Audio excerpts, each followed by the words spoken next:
Hello दोस्तों, स्वागत है आप सभी का आपके अपने यूट्यूब चैनल अभ्यास क्लासेस बाय आरके पे।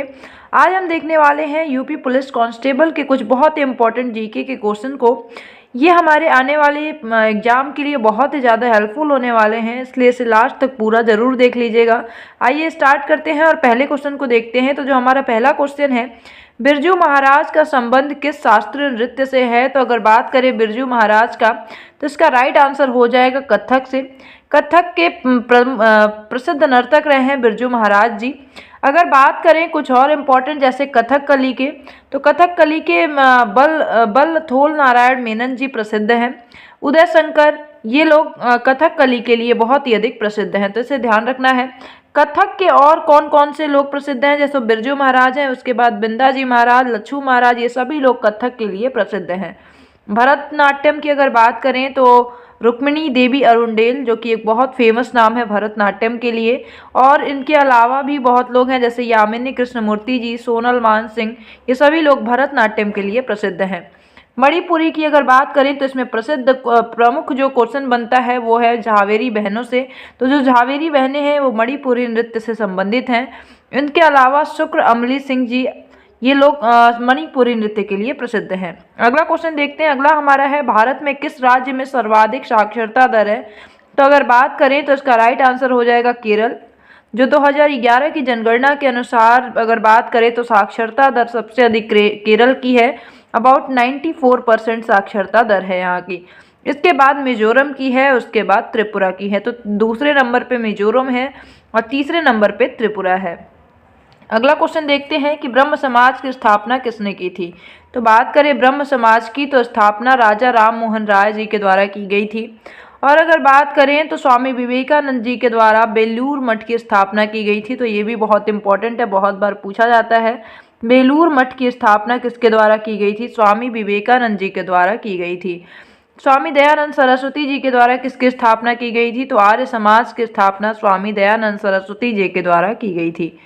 अगला क्वेश्चन देखते हैं। अगला हमारा, उत्तर प्रदेश राज्य में कौन सा जनपद तेल रिफाइनरी के लिए प्रसिद्ध है? तो मथुरा जो है ये तेल रिफाइनरी के लिए बहुत ही अधिक प्रसिद्ध है। बात करें तो 1982 में इंडियन ऑयल कॉरपोरेशन की ये छठी रिफाइनरी यहाँ पे बनाई गई थी। तो मथुरा है जो ये तेल रिफाइनरी के लिए प्रसिद्ध है। अगला क्वेश्चन देखते हैं, मुद्रा का क्या तात्पर्य होता है? तो बात करें तो इसका राइट आंसर हो जाएगा ऑप्शन नंबर ए। जो मुद्रा होता है वो मूल्य का मापक होता है, तो इसका right answer option number A हो जाएगा। अगला हमारा क्वेश्चन है, भारत के पहले chief of defence staff CDS general Bipin Rawat, उनकी पत्नी मधुलिका रावत और अन्य सशस्त्र बलों के जवानों की आकस्मिक दुर्घटना में मृत्यु हो गई। ये दुर्घटना कब हुई थी? तो बात करें तो इसका राइट आंसर हो जाएगा ऑप्शन नंबर डी। 8 दिसंबर 2021 को ये दुर्घटना हुई थी। 14 लोग इनके साथ उस हेलीकॉप्टर में सवार थे। तो ध्यान रखना है, इसका right answer option number D हो जाएगा। अगला हमारा क्वेश्चन है, किस मुगल शासक के आदेश पर सिखों के 5वें गुरु अर्जुन देव जी को मार दिया गया था? तो बात करें तो सिखों के जो 5वें गुरु थे अर्जुन देव जी, उनको जहांगीर के आदेश पर फांसी दे दी गई थी, मार दिया गया था। जहांगीर का एक पुत्र था खुसरो, जिससे बनती नहीं थी जहांगीर की, और उसकी सहायता के आरोप में सिख के 5वें गुरु जो अर्जुन देव जी थे, इनको फांसी दे दी गई थी। अगला क्वेश्चन है हमारा कि भारत में राष्ट्रीय खेल दिवस कब मनाया जाता है? तो बात करें तो भारत में राष्ट्रीय खेल दिवस 29 अगस्त को मनाया जाता है। किसका इस दिन हैप्पी बर्थडे है? तो बात करें तो मेजर ध्यानचंद जी का यहाँ इस दिन बर्थडे होता है। तो 29 अगस्त को राष्ट्रीय खेल दिवस के रूप में मनाया जाता है। 14 नवंबर की बात करें तो 14 नवंबर को क्या मनाया जाता है? तो बाल दिवस के रूप में मनाया जाता है। इस दिन नेहरू जी का, मतलब जवाहरलाल नेहरू जी का बर्थडे होता है। अगर बात करें 2 अक्टूबर की, तो 2 अक्टूबर लाल बहादुर शास्त्री जी का और महात्मा गांधी जी का जन्म दिवस है, और इस दिन अंतर्राष्ट्रीय अहिंसा दिवस के रूप में इसे मनाया जाता है। अगला क्वेश्चन देखते हैं कि सर्वाधिक प्राचीन पुराण कौन सा है? तो बात करें तो इसका राइट आंसर क्या हो जाएगा? ऑप्शन नंबर ए, मत्स्य पुराण जो है ये सर्वाधिक प्राचीन पुराण है। और अगर पुराणों की संख्या की बात करें तो कुल 18 पुराण हैं, जिसमें सबसे ज़्यादा प्राचीन है और प्रामाणिक जो पुराण है वो मत्स्य पुराण है। अगला हमारा क्वेश्चन है सारे जहां से अच्छा हिंदुस्तां हमारा के रचयिता कौन है? तो इनके जो रचयिता हैं मोहम्मद इकबाल हैं। ऑप्शन नंबर बी इसका करेक्ट आंसर हो जाएगा। अगर और बात करें तो रविंद्रनाथ टैगोर जी की रचना जैसे गीतांजलि बहुत प्रमुख है, तो गीतांजलि की रचना रविंद्रनाथ टैगोर जी के द्वारा की गई थी। अगर बात करें महात्मा गांधी जी का प्रसिद्ध जो है वो कौन सा है? हिंद स्वराज महात्मा गांधी जी का है। तो ये चीज़ें हमें ध्यान रखनी है। अगला क्वेश्चन हम देखते हैं निम्नलिखित में से कौन सा युग्म सही नहीं है? इसमें से कौन सा युग्म है जो कि सही नहीं है? तो बात करें तो इसका राइट आंसर हो जाएगा ऑप्शन नंबर डी, हुमायूं का मकबरा इलाहाबाद। ये सही नहीं है। अब आपको कमेंट सेक्शन में बताना है कि हुमायूं का मकबरा कहाँ स्थित है। इलाहाबाद में ये स्थित नहीं है। कहाँ है ये आपको कमेंट सेक्शन में बताना है। अगला क्वेश्चन देखते हैं। तो अगला हमारा क्वेश्चन है कि चंद्रप्रभा मृगवन भारत के किस राज्य में स्थित है? तो बात करें तो चंद्रप्रभा मृगवन जो है ये भारत के उत्तर प्रदेश राज्य में स्थित है। इसकी स्थापना की अगर बात करें तो 1957 ईस्वी में इसकी स्थापना की गई थी चंदौली यूपी में। तो ध्यान रखना है चंद्रप्रभा मृगवन उत्तर प्रदेश में स्थित है। अगला हमारा क्वेश्चन है अर्जुन पुरस्कार किस क्षेत्र से संबंधित है? तो अर्जुन पुरस्कार की बात करें तो ये खेल कूद से संबंधित है। तो ऑप्शन नंबर डी जो है इसके लिए करेक्ट हो जाएगा। अर्जुन पुरस्कार खेल कूद से संबंधित है। अगर इसके आरंभ की बात करें तो 1961 में इसका आरंभ किया गया था। अगला क्वेश्चन है हमारा भारत में भारत कोकिला के नाम से किसे जाना जाता है? तो इसका राइट आंसर क्या हो जाएगा? Option number C, Sarojini Naidu ji को भारत कोकिला के रूप में जाना जाता है। बात करें लता मंगेशकर जी को, तो लता मंगेशकर जी को किस नाम से जाना जाता है? स्वर कोकिला के नाम से जाना जाता है। इंदिरा गांधी को लौह महिला आयरन लेडी के रूप में जाना जाता है। और बात करें पीटी उषा जी को, तो पीटी उषा जी को भारतीय एथलेटिक्स की गोल्डन गर्ल्स के रूप में जाना जाता है। ऑप्शन नंबर जो इसका सी है वो करेक्ट हो जाएगा। अगला हमारा क्वेश्चन है भारत के प्रथम उपराष्ट्रपति कौन थे? तो इसका राइट आंसर हो जाएगा ऑप्शन नंबर सी। इसका प्रथम उपराष्ट्रपति की अगर बात की गई है तो प्रथम उपराष्ट्रपति कौन थे? Doctor S Radhakrishnan.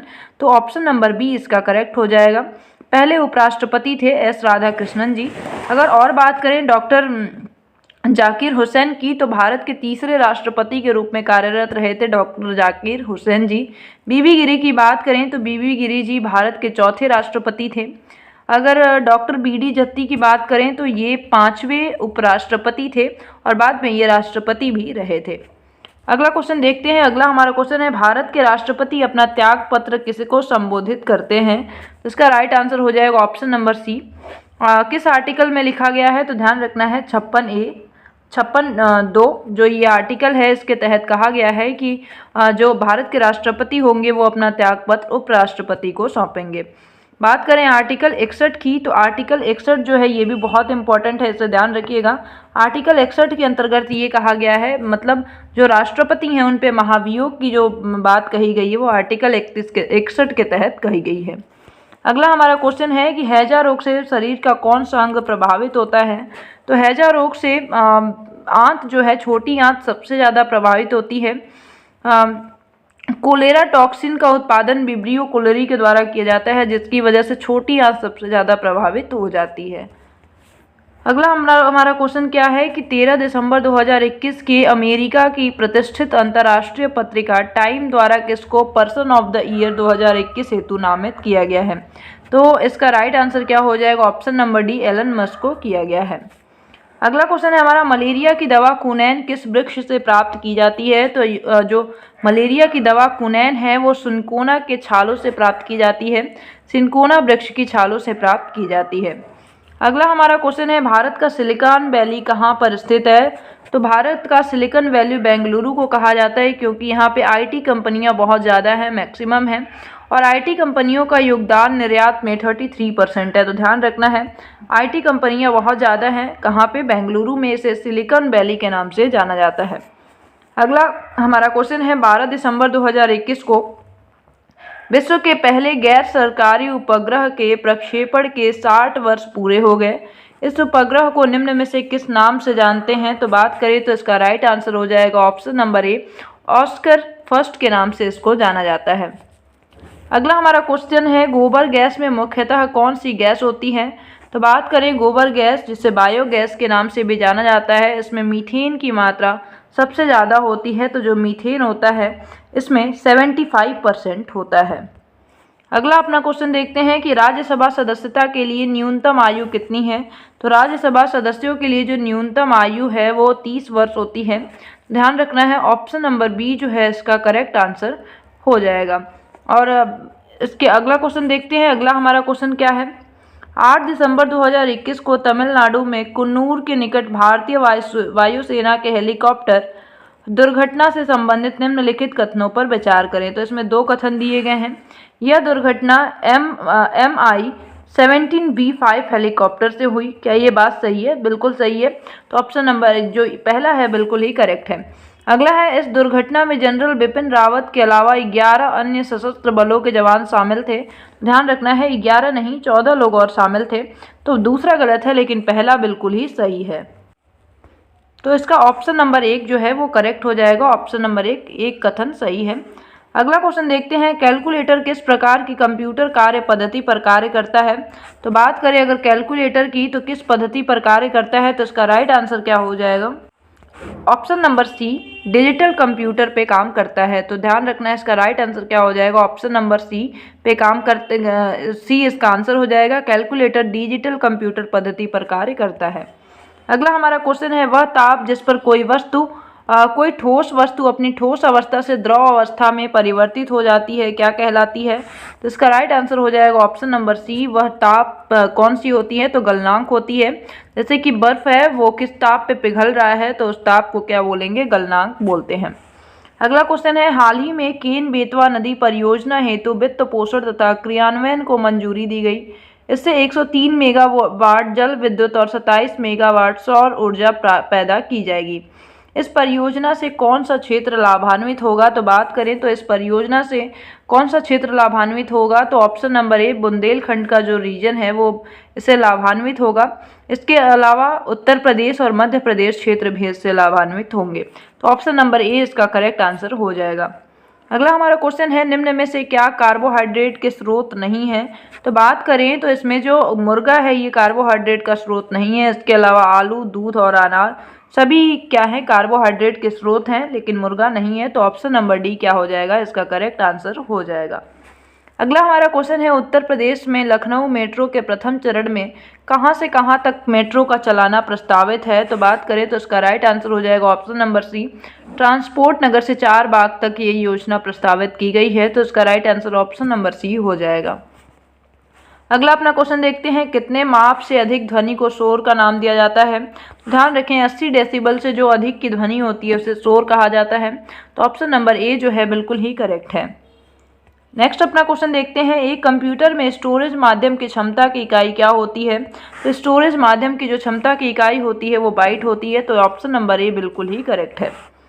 अगला हमारा क्वेश्चन है, अंतर्राष्ट्रीय महिला दिवस कब मनाया जाता है? तो कब मनाया जाता है? 8 मार्च। 8 मार्च को अंतर्राष्ट्रीय महिला दिवस के रूप में मनाया जाता है। इसके अलावा बात करें तो 8 मई को रेड क्रॉस डे के रूप में मनाया जाता है और इसी दिन विश्व प्रवासी पक्षी दिवस भी मनाया जाता है। ये इंपॉर्टेंट है इसलिए इसे ध्यान रखिएगा। 8 मई को कौन सा डे? विश्व रेड क्रॉस डे भी मनाया जाता है और विश्व प्रवासी पक्षी दिवस ये पूछा जा चुका है, ध्यान रखिएगा 8 मई को मनाया जाता है। अगला हमारा क्वेश्चन है, भारत में किसी राज्य की प्रथम महिला मुख्यमंत्री कौन बनी? तो सबसे पहली जो भारत की प्रथम महिला मुख्यमंत्री थी और यूपी की भी पहली थी, श्रीमती सुचिता कृपलानी। तो ऑप्शन नंबर सी इसका बिल्कुल ही करेक्ट आंसर है। ध्यान रखना है सुचिता कृपलानी जी भारत की भी पहली मुख्यमंत्री थी, महिला मुख्यमंत्री थी और उत्तर प्रदेश की भी पहली महिला मुख्यमंत्री थी। अगला हमारा क्वेश्चन है, उत्तर प्रदेश राज्य का भारत में क्षेत्रफल की दृष्टि से कौन सा स्थान है? तो बात करें तो उत्तर प्रदेश जो राज्य है वो क्षेत्रफल की दृष्टि से भारत में इसका चौथा स्थान है।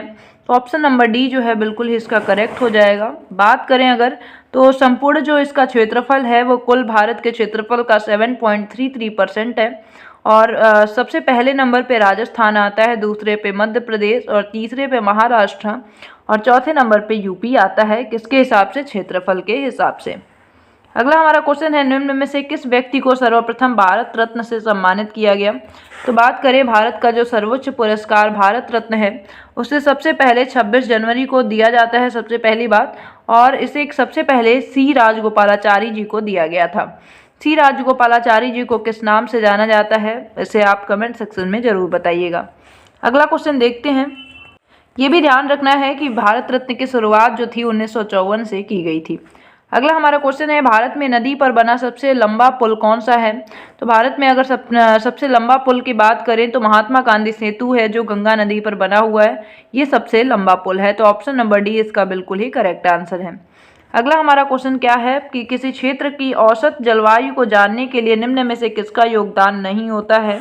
तो किसी भी क्षेत्र की अगर औसत जलवायु को जानना है तो किन किन चीज़ों की ज़रूरत पड़ती है? तो ध्यान रखिए, वर्षा की, वायु की गति की और आर्द्रता की। लेकिन वृक्षों की संख्या का इसमें कोई योगदान नहीं होता। अगर किसी भी क्षेत्र की जलवायु जाननी है तो वहाँ पे वर्षा की माप, वायु की गति की माप और आर्द्रता को चेक किया जाता है, न कि वृक्षों की संख्या को।